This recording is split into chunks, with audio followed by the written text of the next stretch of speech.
Bharat ji. Thank you. I have a slight point of difference, sir. I think all of us who are sitting here and we are on the stage here, we all agree that what we've seen is a very dramatic thing and we all agree with it. But I think that is stage one. I think we need to sit and not talk about how much we agree with this. We need to talk about what can each of us do about this. And I think all of us have an area of expertise. So agreeing is one thing, that we all agree it's a bad thing and we must do something, but we are common people who have no access to the authorities. And I think if there's something that is formed by which all of us contribute to either reaching out to the government or to reaching out to the people, I think that is what we should look for. We had started a thing called Bombay First, which was about liaising between the government and the people. And there was one proposal we had made, is that if Mumbai is a city of industrialists, everybody's corporate office is in the city, why can't we create a system by which every time any big company, whether it's Tata or Birla or Reliance, goes to the government for approval of any of their plans, if an area is demarcated to say you're not supposed to develop this, but supposed to preserve this area, you're supposed to keep this area clean and make it green. If a plan like this is more concrete can be evolved, I think that's what will help the city. And I think we should all aim for that. Mr. Bharat has raised a very important point which we will take after Javed Sahab says or tells us about his views. We will certainly dwell on what to do next and how to move forward and what will be our action plan for the future in our opposition to the present development. Why don't we request the current government जो है कि जैसे आपने अभी एक presentation दिया, वो भी हमको प्रेजेंटेशन दें, पब्लिक को प्रेजेंटेशन दें कि उनके प्लान ऐसा क्यों है, क्योंकि हमें हमारा माइंड हमेशा ओपन रखना चाहिए. अगर वो समझा पाए हमको कि भाई हमने ये प्लान इसलिए बनाया है और उसकी ये फायदे हैं, तो फिर हम समझ सकते हैं कि वो सही कह रहे हैं गलत कह रहे हैं. तो कम से कम जैसे रिपोर्ट बनती है, कॉमन मैन समझ नहीं पाता, पढ़ नहीं पाता, वो पब्लिकली अगर इस रिपोर्ट को लोगों को साधारण भाषा में समझाएं कि हम ये करना चाह रहे हैं, ये हमारा फ्यूचर है, तो we should invite them to keep a public presentation जिसमें वो हमको समझाएं, जिसमें डायलॉग हो सके, जिसपे आप भी अपने सवाल उठा सकें. So that will be a healthy process of understanding why they are doing that, and then what is to be done to it, change, not change, etc. But a common person should understand this. There should be an effort. I would request the present government to make the effort to reach out to people, ताकि उनको समझा सके कि उनका ये plan है और क्यों है. तो फिर लोगों के सजेशन आ सकते हैं जो सही हो सकते हैं, उसमें हम ठोस कदम ले सकते हैं.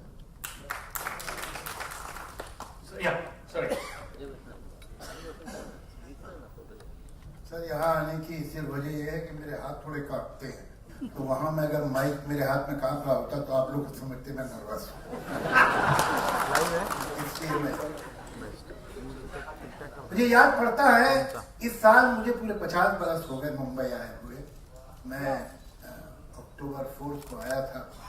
ये शहर क्या था, धीरे धीरे क्या होता चला गया, ये भी हम देख रहे हैं. इसमें इंडिविजुअल एफर्ट मेरा हो, आपका हो, वो भी कोई मामूली चीज नहीं है. अलग अलग भी हम बहुत काम कर रहे हैं, कोशिश करते हैं. मुझे राज्यसभा में भेज दिया तो जो भी छोटा मोटा मैं कर सकता था, यही कर सकता था कि भाई जो फंड दिया जाता है हमको, वो अपने इस शहर को, जिसने हमको इतना दिया है, उसे हम भी कुछ तो, क्योंकि कुछ भी नहीं है सर. पूछिए तो ऐसा समझना कि कोई बहुत बड़ा काम कर लिया मैंने, ऐसा नहीं है. हमारे इंडिविजुअल्स के एफर्ट्स भी इम्पोर्टेंट हैं. हम लोग से पूछे कोई कि आप अपने देश से प्यार करते हैं, तो हम सब कहते हैं करते हैं. तो ये देश कहाँ है जिससे हम प्यार करते हैं? हमारे सामने एक जो घर की गली है, जो नुक्कड़ है, जो चौराहा है, जो हमारा कंपाउंड है, देश में नहीं कहीं और है. अगर हम देश से प्यार करते हैं तो इस जगह का ख्याल क्यों नहीं हमको? ये हमारे हिस्से का देश है. लेकिन उसके बावजूद भी मैं आपको कहूंगा कि इंडिविजुअल एफर्ट्स की एक लिमिट है. हम लहरें बना सकते हैं, लेकिन administrator, builder, lobby, bureaucracy, politician, ये टाइडल वेव्स हैं. ये जब आती हैं तो जो हमारी छोटे मोटे घिरौंदे बने हैं वो भी बह जाते हैं. तो जब तक हम अकेले तो नहीं लड़ सकते, लेकिन किसी सरकार, किसी एडमिनिस्ट्रेशन, किसी पार्टी की हिम्मत नहीं हो सकती हमारे खिलाफ जाने को, अगर हम सब एक हों।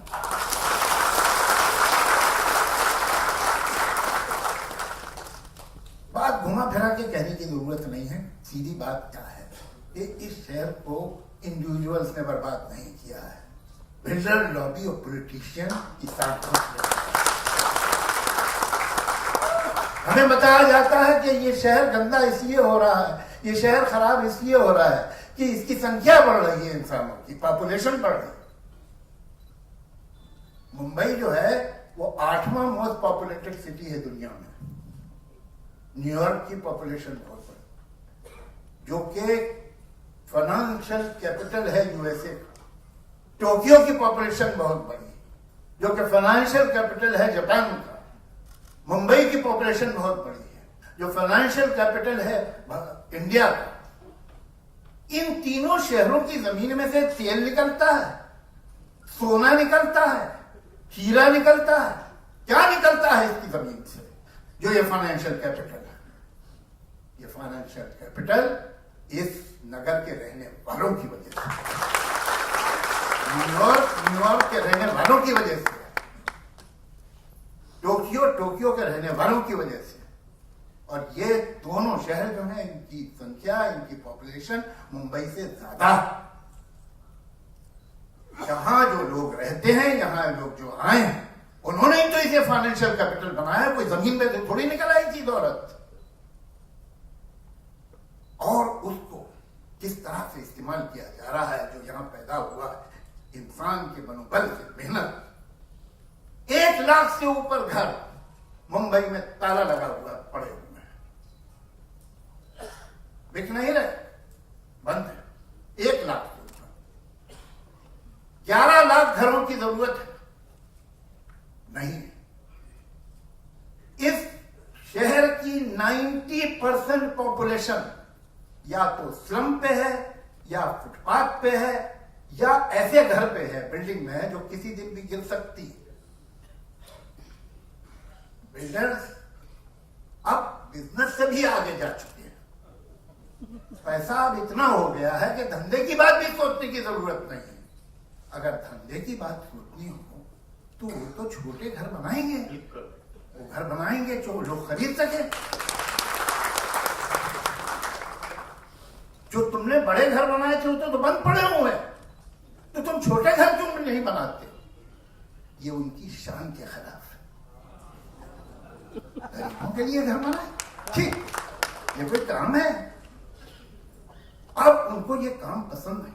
जबकि सच ये है कि कोई भी बिल्डर अगर affordable middle class, lower middle class के लिए घर बनाएगा तो एक दिन में बिक जाएंगे। वो 1 लाख लग्जूरियस हाउस बना के बंद पड़े हुए हैं, वो इंतजार कर रहा है कि किसी दिन फिर 2-4 लखपति करोड़पति बनेंगे तो खरीद लेंगे। लेकिन उसको इंटरेस्ट नहीं है गरीब से। जहां तक राजनेताओं की बात है, वो किसी भी पार्टी के हों, उनको कितना इंटरेस्ट है गरीबों से, वो तो आप 60-65 साल से देखिए रहे। ये सारी जो स्कीम्स हैं, ये कोई एक सरकार ने बनाई, दूसरी सरकार ने उसे पसंद कर लिया। ये सब अल्टीमेटली हिंदुस्तान की राजनीति एक क्लब है। इसमें कुछ 5-6 हजार मेंबर हैं। कभी कोई इधर पावर में है, हम लोग उस क्लब के मेंबर नहीं। जो डेवलपमेंट होता भी है, मैं तो 2 आपको मिसाल दे के बात खत्म करूंगा। सही कहा आमिर साहब ने, मैं भी उन्हीं की तरह ना आर्किटेक्ट हूं, ना टाउन प्लानर हूं, लेकिन एक बेसिक कॉमन सेंस की बात होती है। एक मिलन सिनेमा के सामने एक फ्लाईओवर बनाया गया। वो फ्लाईओवर इसलिए बनाया गया कि बहुत बड़ी जुहू की, अंधेरी की, विले पार्ले की, सांता क्रूज की आबादी शाम को जाती है मुंबई की तरफ, डाउनटाउन। अब वो फ्लाईओवर जो बना है, जब आप उस पे से उतर रहे होते हैं तो आप मुंबई की तरफ नहीं जा रहे होते, आप उधर जा रहे हैं। और आपसे पूछे कोई कहां जा रहे हो भाई, जा इधर रहे, मैडम मैं वहां जा रहा हूं,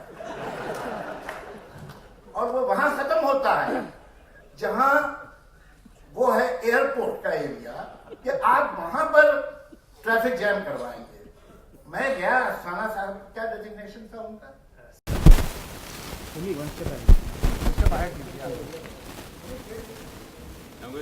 क्या है